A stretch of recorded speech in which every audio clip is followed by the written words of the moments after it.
Então, muitas pessoas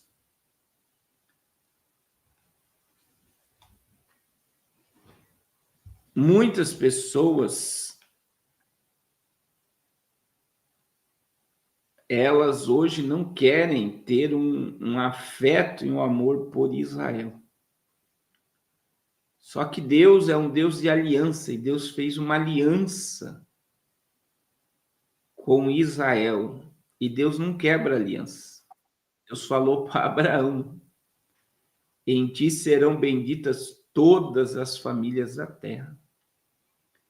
Deus prometeu um Messias e um Salvador para Israel, que infelizmente só vai se revelar após a batalha do Armagedon. Então a gente precisa, né?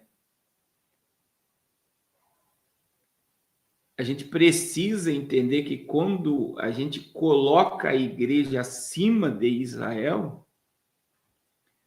como dentro da questão teológica e dispensacionalista, que é uma realidade hoje, Deus olha para a igreja e a salvação vem através de Cristo e do corpo de Cristo em movimento na terra, mas a gente sabe da importância de Israel por todos os tempos. E quando você estuda sobre as 70 semanas de Daniel, você vai ver que o propósito de Daniel, as 70 semanas, está ligado ao povo, que é os judeus, e à santa cidade, que é Jerusalém. Então, muita gente hoje precisa entender que Deus não quebrou a aliança com Israel, por mais que fez uma aliança com a igreja. Então, muita gente quer colocar Israel totalmente de lado, estão aí criando um movimento contra Israel, e tem muitos teólogos milenistas, pós-tribulacionistas, que dizem que Deus não tem nada com Israel, que dizem que o trono que o anticristo vai sentar não é o trono no templo em Jerusalém, mas é o trono que é o coração do homem, que o anticristo vai tomar o coração do homem. Não tem nada a ver essa interpretação, porque quando você lê boa parte das profecias escatológicas, você vai ver que no fim tudo vai se voltar para dentro de Israel. Então, nós estamos entrando no momento aí, e nesse estudo que eu estou fazendo, eu descobri que na Igreja da Reforma de Lutero, que existe até hoje, na Alemanha, existe uma imagem. Olha que coisa fótimos, que são informações precisas, tá? Existe dentro da Igreja de Lutero, que é a Igreja da Reforma, uma imagem de um judeu tendo relação com um porco e gerando porquinhos. Vocês têm noção disso?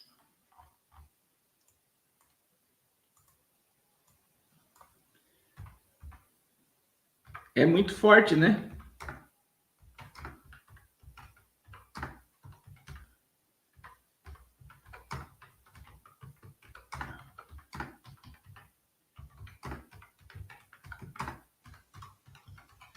E aí vem as cartas.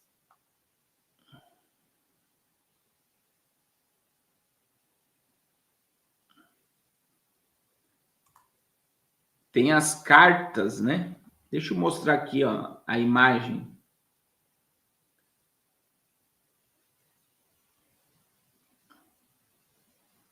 A imagem é essa imagem aqui, ó.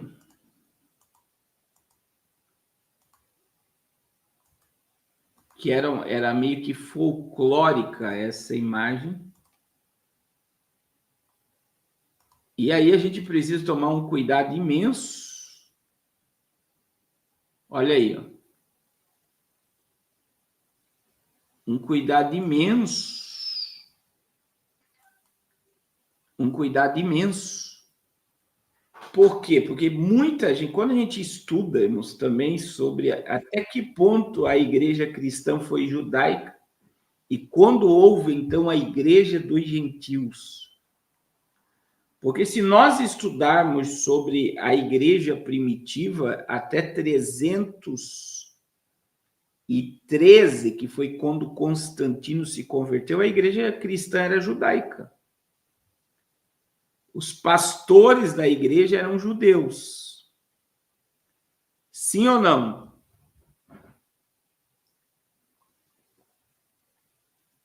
Depois que Constantino toma a igreja cristã ao Império Romano,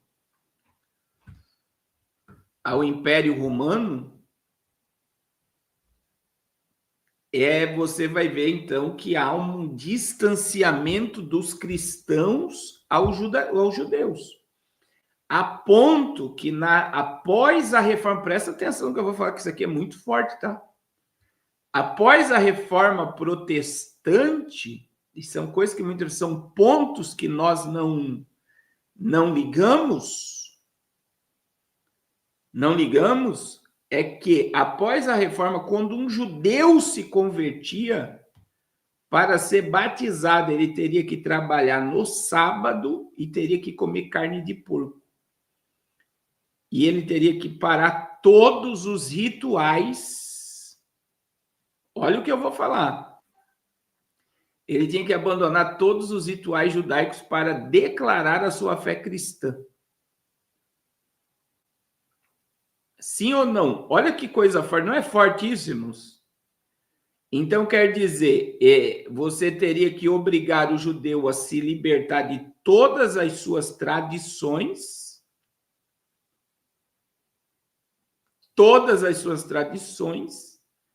teria que obrigar um judeu a parar de comer carne de porco e trabalhar no sábado para declarar que ele abandonou o judaísmo. E aí vem e começa dentro dessa teologia de abandono do ritualismo, também do abandono do amor a Israel. E a gente não para imaginar. E aí começa a igreja a questionar a importância dos judeus e de Israel para o cenário salvífico. Então, veja, Deus veio para os judeus e os judeus não receberam, quer dizer, se todos os pastores da igreja primitiva eram judeus. Agora, irmãos, olha que coisa forte, eu estou dando spoiler aqui para vocês, que eu estou fazendo estudo sobre isso. Eu vou pregar algumas coisas sobre isso. Quando você come a carne e o sangue do Filho de Deus, na ceia do Senhor, presta atenção que eu vou falar, porque quem é espiritual vai entender. Você come a carne e o sangue de um judeu. Sim ou não? A carne e o sangue de um judeu, porque o corpo de Cristo nasceu dentro ele nasceu em Belém de Judá, em Israel. Olha que coisa forte. Quando você come o corpo e o sangue do Filho de Deus, você come a carne de um judeu.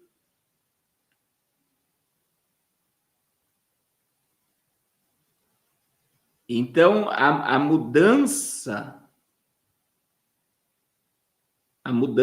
ela é muito forte quando a gente despreza Israel. Então, veja, Deus vai dar um falso Messias para Israel para eles acreditarem no Cristo da cruz, que isso só vai acontecer. A conversão total de Israel acontece no Armagedon, que um remanescente vai clamar pelo Messias, pelo Mashiach da cruz. E veja, também quando nós estudamos a escatologia, nós vemos a importância que existe um grupo de judeus puros, que serão 12 mil judeus de cada tribo, que gerarão os 144 mil. Judeus selados. Olha que coisa forte. Que irão pregar no período do juízo, são judeus que irão pregar. Então veja que tudo que está acontecendo, existe os sionistas por trás, Rockefeller, Rothschild e tantos outros sionistas que estão trabalhando com uma mente como que se eles estivessem no controle de tudo, eles fossem o dono de tudo. Mas o próprio, vou usar uma frase de Lutero, né? O diabo é o diabo de Deus. O diabo é o diabo de Deus. O que significa isso? O diabo tem uma coleira. Ele obedece.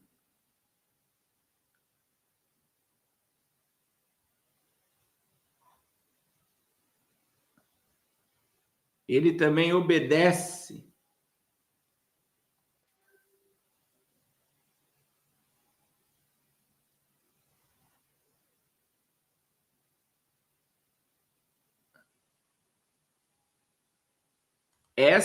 Olha só a imagem que está na igreja.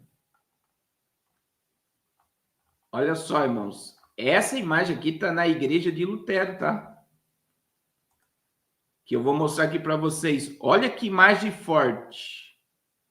É um judeu tendo relação com uma porca, gerando vários porquinhos. Olha só, a porca judia está em novo julgamento na Alemanha. A escultura é uma das 30 versões que existiam na Igreja Católica através da Europa, mas tem um significado especial. Tem 700 anos que está na fachada da igreja da cidade alemã de Wittenberg. Precede que quase 200 anos o Martinho Lutero, mas esta foi a igreja principal onde ele pregou a cisão com o Papa e a criação do protestantismo, que é a igreja do marco da reforma protestante. E ele nunca mandou tirar. Parece um absurdo, né? Daí existem as 3 cartas meia malignas que Hitler se utilizou, que foi teologicamente escrita por Lutero para matar judeus. Por que eu estou falando isso, irmãos? Porque nós estamos vivendo um momento, e a importância de estar falando isso, é que pastores não estão entendendo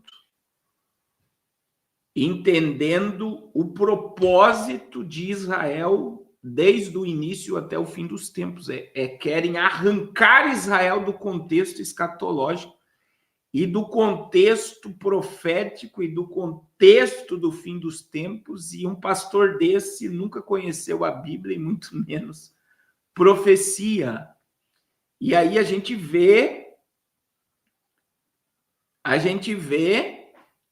que as coisas, né? E eu vou repetir o que eu falei no início para você entender o que eu estou falando. A maioria, a igreja primitiva, ela foi feita de pastores judeus até 313 da Reforma Protestante. Então, Paulo era um fariseu que foi o maior missionário, os apóstolos eram judeus, né? Alguns dizem que Lucas talvez não seja, mas veja que foi após Roma colocar uma roupagem religiosa no império para dominar o mundo, porque o Império Romano só se tornou, mudou a roupagem, mas continua o Império Romano através da Igreja Católica. Também fez com que a teologia moderna e inclusiva faz com que os cristãos odeiem os judeus. Os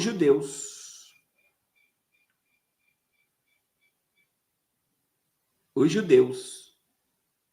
E aí as pessoas... Não, irmão Júlio, não é nesse nível que eu estou falando. Eu só quero que o povo entenda que você não tem como desvincular Israel de nada. Eu não estou dizendo que a igreja não é importante, não é isso que eu quero dizer. A igreja precisa entender o papel de Israel no cenário profético. Deus não quebrou a sua aliança com Israel. Veja que a promessa que Deus fez com Abraão, que aonde eu colocar a planta, aonde tu colocar a planta do teu pé, eu te darei por herança, que é do Iraque à Síria até a divisa do Egito, toda essa terra vai pertencer a Israel no milênio. Que não haverá mais Isaac e Ismael, será todos os povos unidos em torno do Messias. Vocês estão entendendo? Não é a questão de quebrar. A gente precisa tomar um cuidado imenso. Como também, eu sempre digo isso, por exemplo, essa questão de pastores usando quipá, tocando chofar. Irmãos, os judeus dão gargalhada desses pastores, né? Querendo se vincular aos costumes. Eu não chego nesse nível de a gente ter que usar, de guardar sábado, de fazer circuncisão, de não comer carne de porco e tal. Eu não estou nesse nível, eu só quero que vocês compreendam o que eu estou falando aqui, que para você entender o momento que nós estamos vivendo, você precisa entender o papel fundamental de Israel. Por isso que para muitos, a ressurreição de Israel como um Estado prova a existência de Deus, só para você entender. Tem um cientista cético que começou a acreditar em Deus com a ressurreição de Israel, quando ele entendeu a importância de Israel para o cenário mundial. A ressurreição de Israel no dia 14 de maio de 1948 é um marco mundial que na mente de muitos estudiosos provou a existência de um Deus que ama seu povo.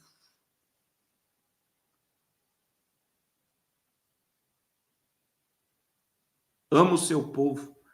Então, veja, se Deus não tem nada a ver com Israel, por que ele trouxe Israel novamente? Por que a figueira floresceu? Por que ele ressuscitou Israel? Por que tudo isso? É aí que muita gente se perde. Você não tem como desvincular Israel dos acontecimentos finais.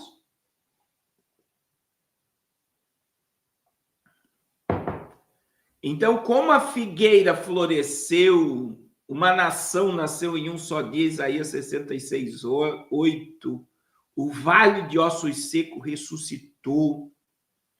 Então, se Israel não tem importância nenhuma para o mundo, por que Deus ressuscita a nação de Israel? Por que Deus ressuscita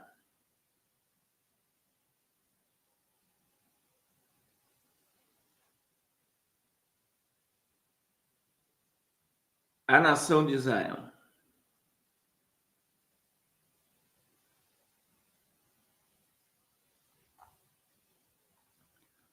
Qual é a importância de Israel ter ressuscitado?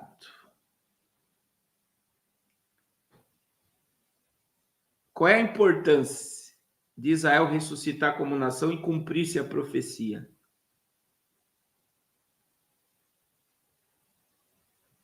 Então, muita gente acha que Israel não tem mais nada, que Deus não tem mais nada com Israel. E aí entra a questão teológica de Lutero, né? Que pelos judeus terem crucificado Jesus, eles devem sofrer.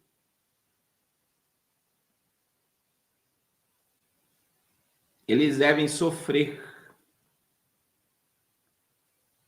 Porque crucificaram Jesus. E tem muitos cristãos que têm esse pensamento. A gente tem que cuidar, né? Até da palavra. Aqui no Brasil se usa uma palavra sobre as crianças. Sobre as crianças.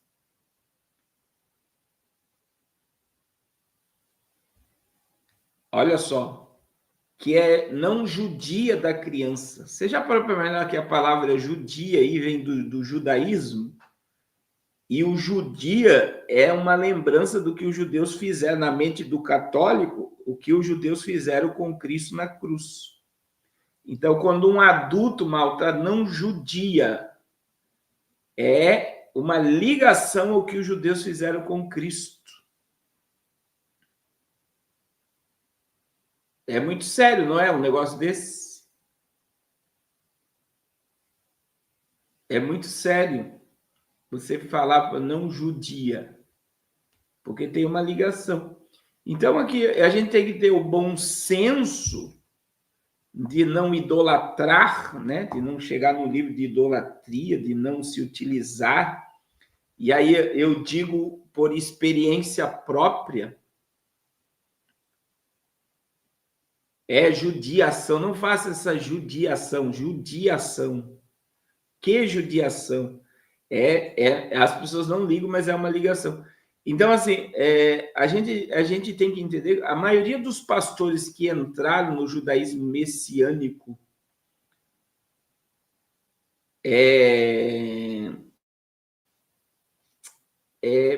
se desviaram, pastores amigos meus, abandonaram a Cristo. Então, chegando a negar a divindade do Filho de Deus.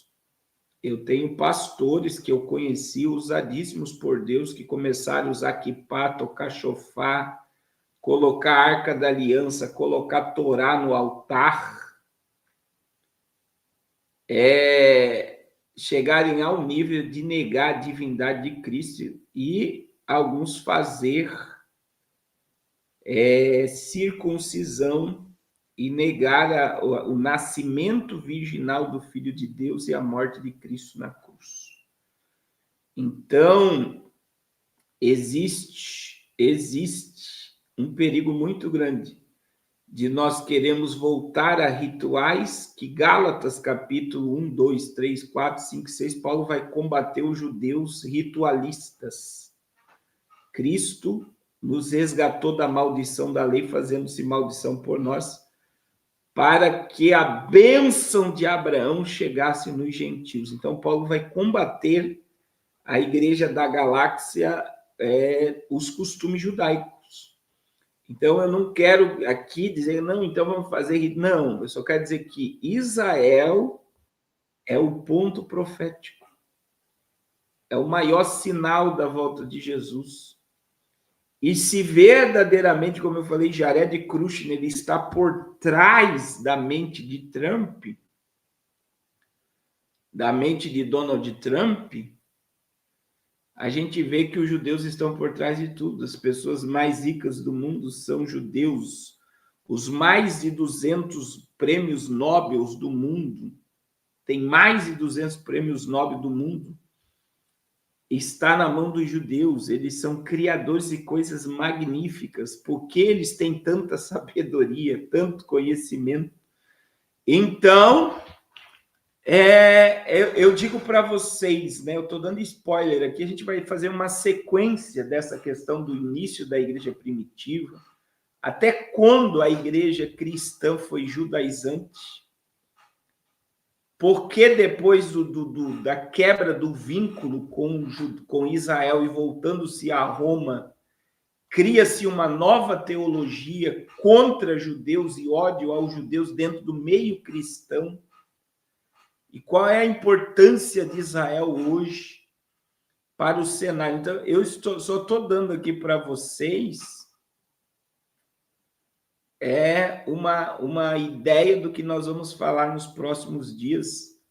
E tudo isso tem um fundo profético bíblico e tem ligação com a conversão de Israel também na tribulação, né? E é o que a conta casa está dizendo ali.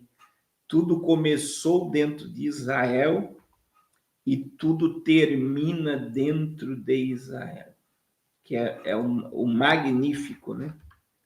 Deus prometeu para Davi que o trono dele seria firmado para sempre. Isso está lá em 2 Samuel, capítulo 7, versículo 19. Aí, Lucas, capítulo 1, versículo 30.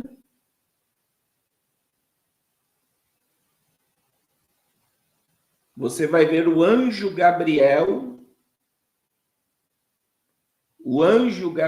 anunciando a Maria: esse que está sendo gerado em ti será chamado Filho do Deus Altíssimo. É 2 Samuel 7,16, irmão Miro, 7,16. E Lucas capítulo 1, 30 ao 33. Você vai ver, né? O anjo Gabriel disse: esse que está sendo gerado dentro de ti será chamado Filho do Deus Altíssimo, e o Senhor Deus lhe dará o trono de Davi, seu pai, e ele reinará para sempre na casa de Jacó, e o seu reino terá fim.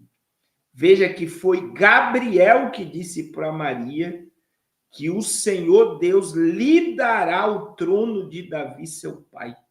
E aí eu pergunto, Jesus sentou em algum trono? O trono de Jesus foi a cruz. Jesus vai sentar no trono de Davi apenas no reino milenial.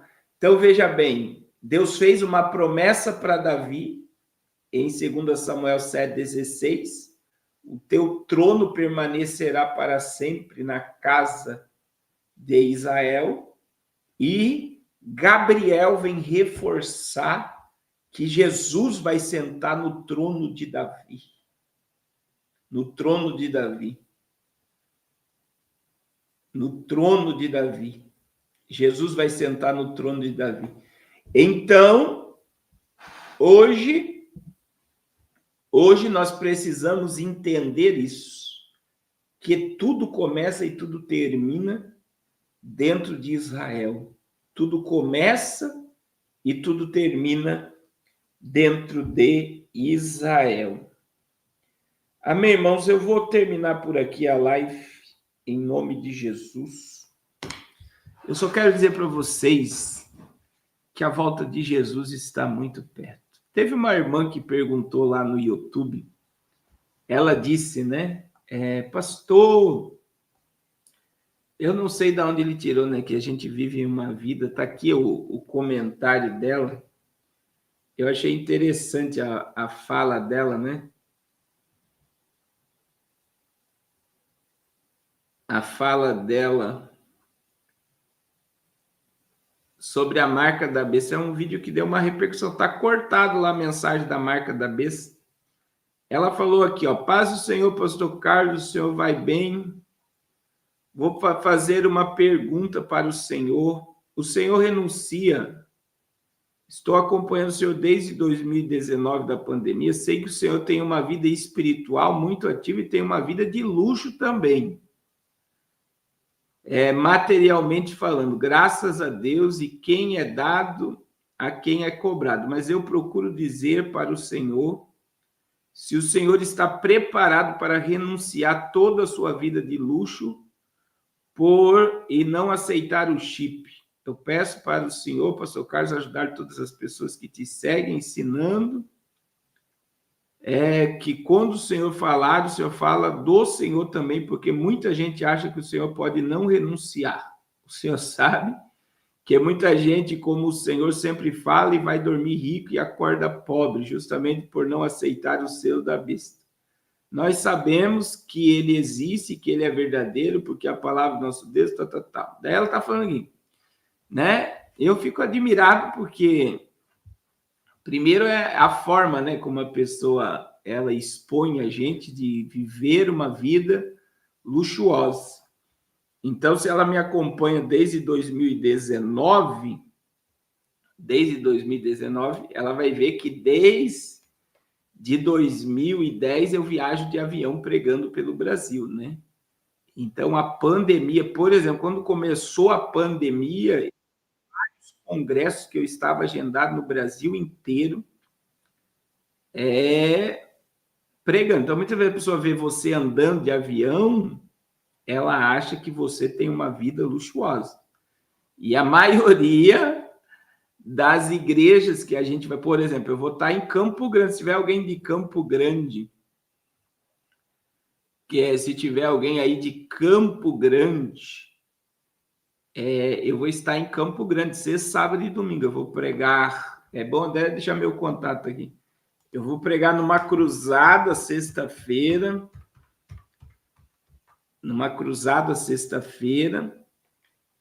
e vou pregar sábado, domingo de manhã e domingo à noite em Campo Grande esse fim de semana. Então, veja bem, quem paga nossas passagens aéreas, a maioria dos lugares que a gente vai, é as igrejas, né? Ou irmãos, como aconteceu no ano passado dos Estados Unidos, né? Então, isso, nós vamos estar em Campo Grande, no Mato Grosso. Quem for da região, entre em contato conosco aí para vocês estarem. Então, muita gente vê, e assim, irmãos, a gente não é dono de nada, tudo que temos pertence ao Senhor Jesus. E respondendo à irmã aqui ao vivo, eu digo o seguinte: primeiro, que nós jamais iremos nos submeter ao sistema do anticristo, né? O sistema do anticristo. E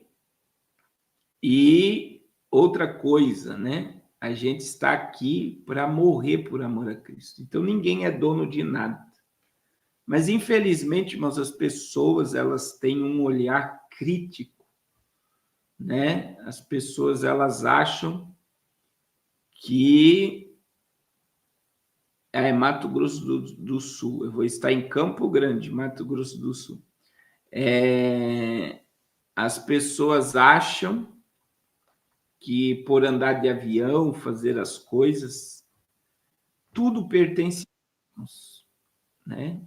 E se tivermos alguma coisa, esses dias eu falei com a missionária Raquel, se Jesus pedir tudo que a gente tem hoje, você entrega? Eu falei, eu entrego, e eu também entrego na hora, porque eu entendo que tudo pertence a Ele, a gente só é mordomo do reino de Deus, do reino de Deus. Nós somos mordomos, né? E quem convive conosco e está perto, sabe a vida que nós levamos. E se for necessário, né, ir para a África e ficar 5 dias num lugar que não tem chuveiro, como a gente ficou, a gente fica. Se é para sentar no meio do povo e comer o que eles comem, a gente come. Então, as pessoas, elas enxergam as coisas de uma maneira muito equivocada. Mas eu achei interessante, né? E também a questão da internet, né? Por ter todo um negócio de estar ao vivo, as pessoas acham. E aí eu digo que muitas pessoas dessas, e eu não falo porque nós vivemos isso, se for para ir para a África, viver o que nós vivemos lá, comer o que comemos e dormir onde a gente dormiu, muitos não iriam, não teriam coragem de abandonar sua casa e dormir no ambiente que nós dormimos, dormir e comer o que nós comemos. Então, é muito complexo essas coisas, né, irmãos? Então, só Jesus. Nós queremos é o céu e o nosso lugar é o céu. Deus abençoe, irmã Ana. Nós vamos estar em Fortaleza também, no dia, acho que é 14 de agosto, 15, 16, né? 14, vamos lá. É isso mesmo, dia 15, 16 e 17 de agosto, ou 16, 17, 18 de agosto, eu acho. Nós estaremos aí em Fortaleza também. Amém? Irmãos, eu quero pedir para vocês, né, ajuda. Eu quero mostrar aqui, começou a construção da igreja, irmãos. Olha aqui, ó. Vou mostrar aqui para vocês. Isso aí é a nova igreja do Amazonas. Senhor, meus irmãos, nós estamos aqui no bairro Eduardo Braga, onde será erguida mais uma congregação do Ministério Semear, mais precisamente do pastor dessa área, que é o pastor Lucas, né, que não está presente nesse momento, mas daqui a pouco mais vai estar. E nós estamos aqui para a glória de Deus, né? Já foi feito o gabarito, fazendo a escavação para começar a colocar os primeiros barrotes. E é isso aí, meus irmãos, nos ajude com as vossas orações. Eu ouso até batizar esta congregação, né, o nome de Congregação Monte Moriá, porque esse bairro aqui é cheio de monte, né, como vocês observam, cheio de ladrilho, cheio de monte, cheio de morro de terra. Então, Monte Moriá. Não sei se os irmãos vão escolher outro nome, mas é uma sugestão minha. Que Deus em Cristo Jesus abençoe a todos, para a glória de Deus. E vamos para a luta. Um abraço. Começou a obra, irmãos, e ó, aí é para quem acredita em milagre, tá? Nós vamos inaugurar a igreja na nossa viagem lá, a gente vai chegar lá dia 31 de julho, 15 dias. Olha aí. Mas é de madeira, né? Vai dar certo em nome de Jesus. Opa, opa, opa. Vai dar certo em nome de Jesus. E vai ficar aí uma igreja de 6x15. Essa igreja vai ficar, em nome de Jesus, vai ser lindo. E nós vamos inaugurar essas duas igrejas. E, irmãos, eu preciso da ajuda de vocês. Eu já devo estar com um débito lá de uns R$8.000 para pagar. Ainda bem que eu tenho crédito na cidade. Eu falei, pastor, vai que vai dar tudo certo. Essa foi minha fala para a pastora Aminadeb. Abraça, que vai dar tudo certo. O maior milagre, irmãos, que a madeira para todas essas igrejas já está comprada. A gente começou a comprar no ano passado já e terminamos esse ano. Aí, a gente está comprando no material de construção lá que eu tenho crédito. E nós vamos pagar agora, dia 20, uma parcela, e quando eu chegar lá, eu pago o resto em nome de Jesus. O negócio é as igrejas ficar prontas, e o povo gosta muito de nós lá, os comerciantes, quando eu vou lá, me dão presentes, me dão peixe, me dão queijo, me dão um monte de coisa para trazer embora, porque eles gostam muito. Já são 3 anos trabalhando na floresta amazônica, e tem sido uma bênção. Eu quero louvar a Deus porque tudo isso está acontecendo graças à sua oferta e o nome do Senhor vai sendo glorificado. Amém?